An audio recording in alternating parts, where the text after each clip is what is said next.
조갑제 TV 시청자 여러분 안녕하십니까. 오늘 새벽에 배달된 신문을 보니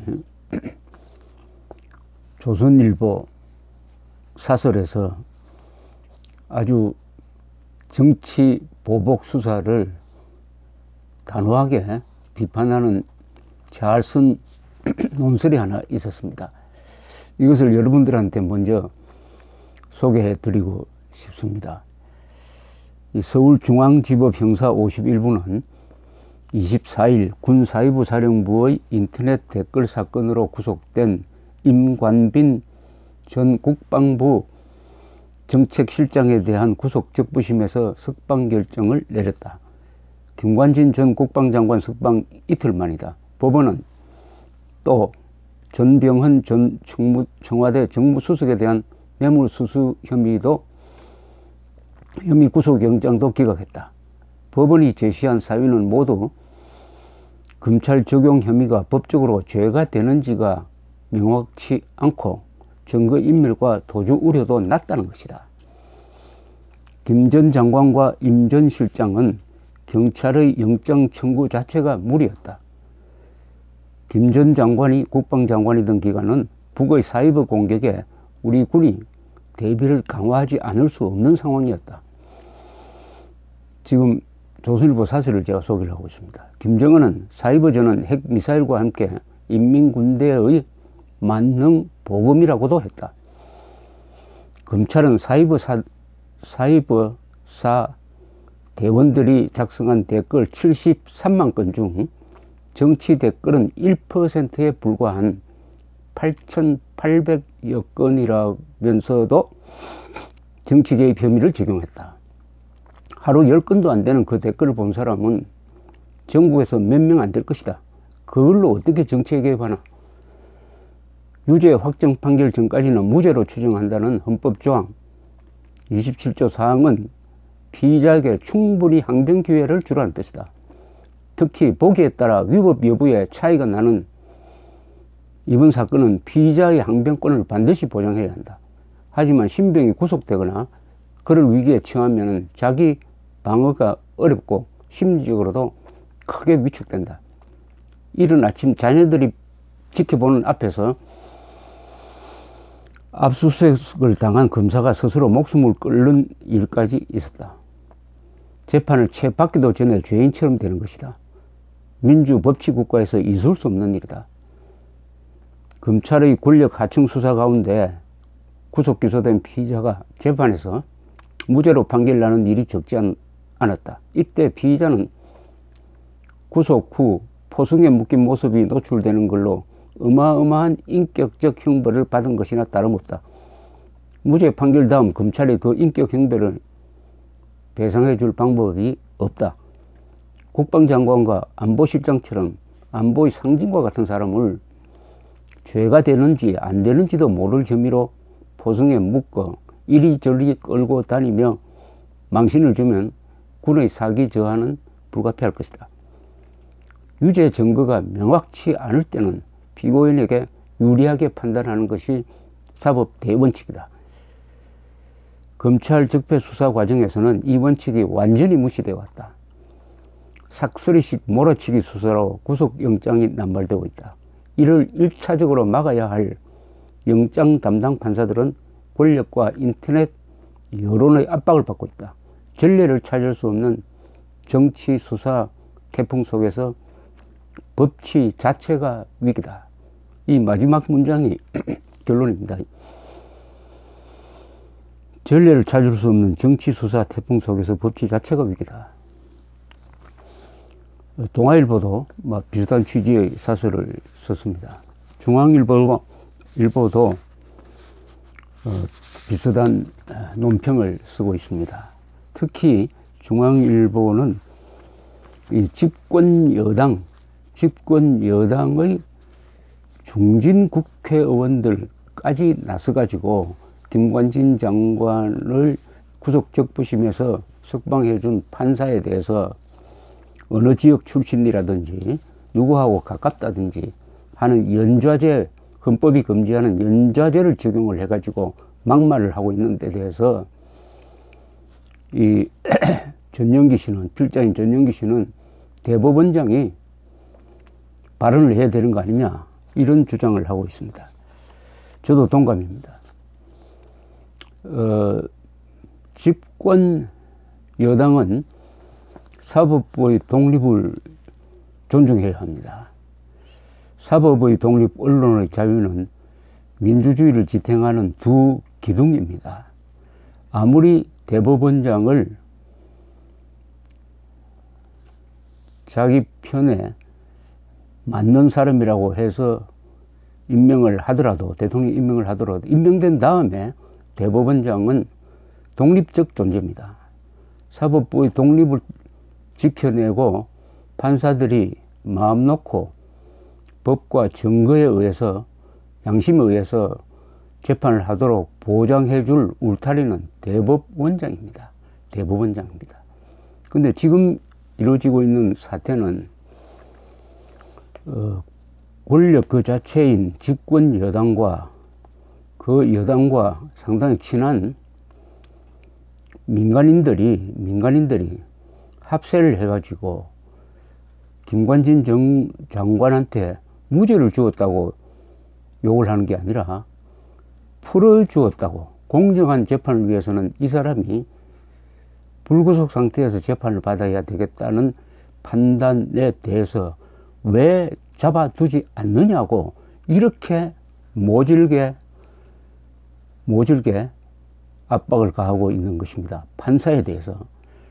이렇게 되면은 다른 사안에 대해서 다른 판사가 눈치를 보지 않을 수 없겠죠. 누구 눈치를 보느냐?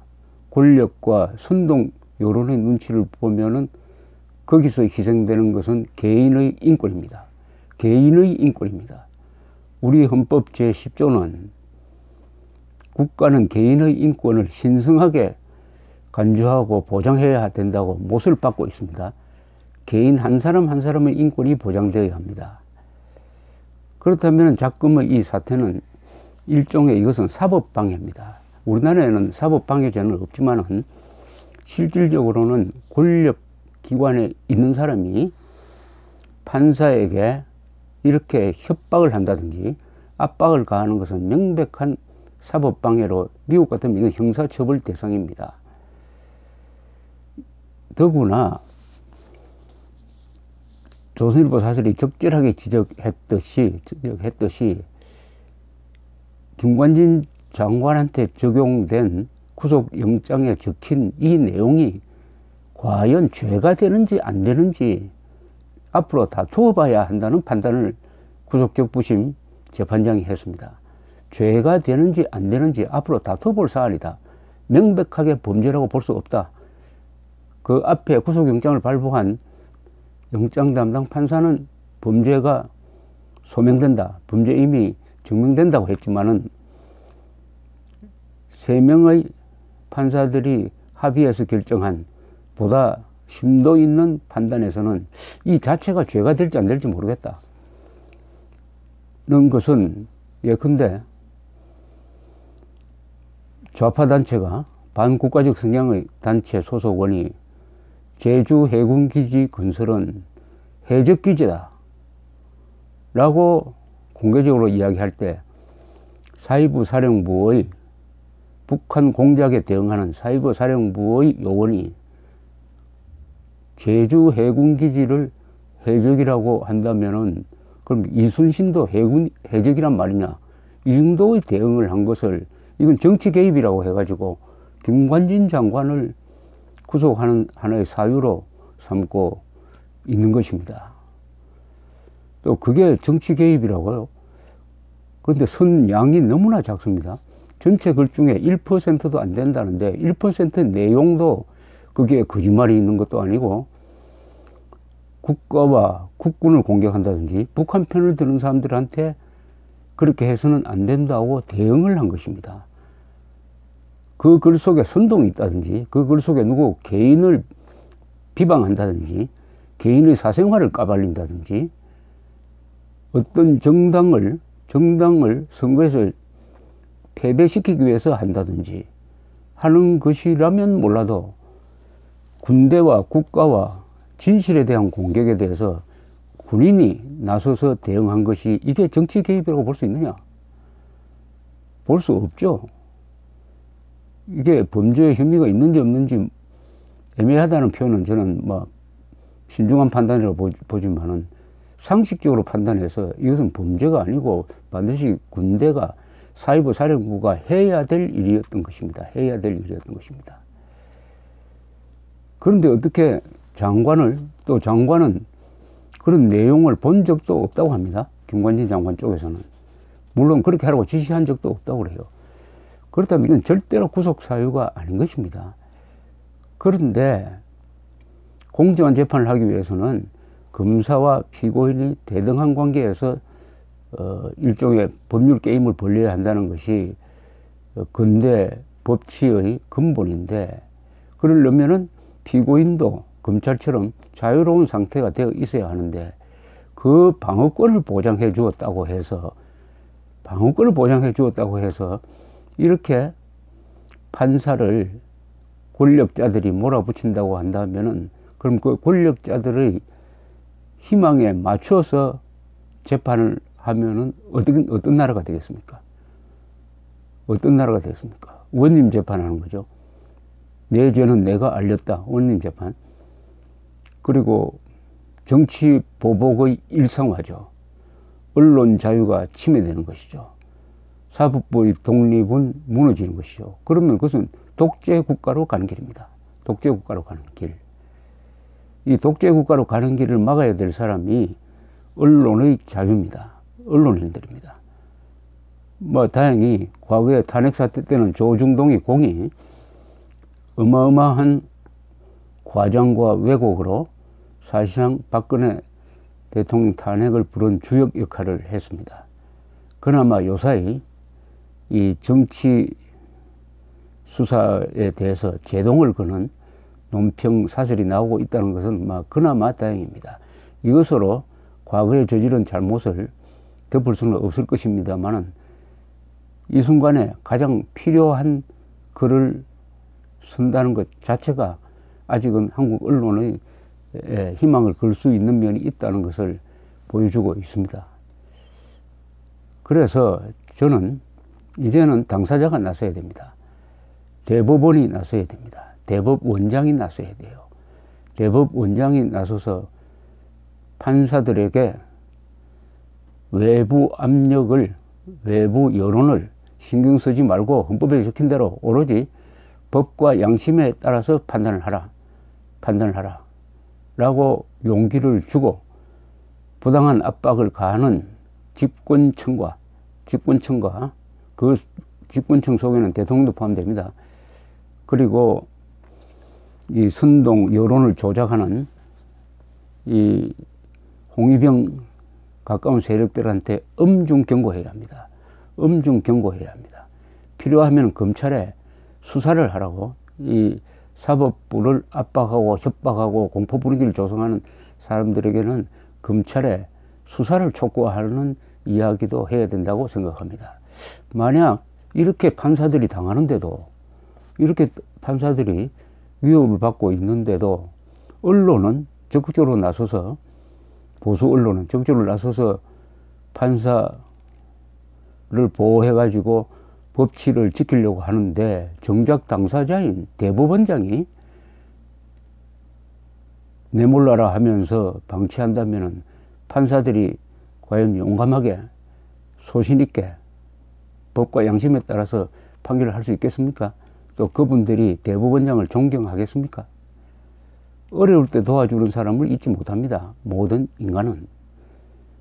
저는 지금 대법원장이 우리법 연구회 회장 출신이고 한 점을 굳이 언급하지 않겠습니다.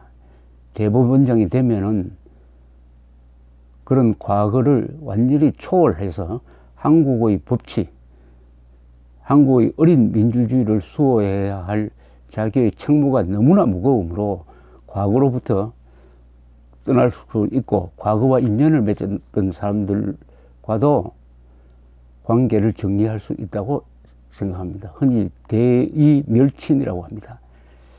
큰 정의를 위해서는 사소하게 개인적으로 친한 거, 인연 맺은 걸 끊어야 한다. 저는 김명수 대법원장이 대의멸친의 결단으로서 사법부의 독립을 지켜주시기를 바랍니다. 감사합니다.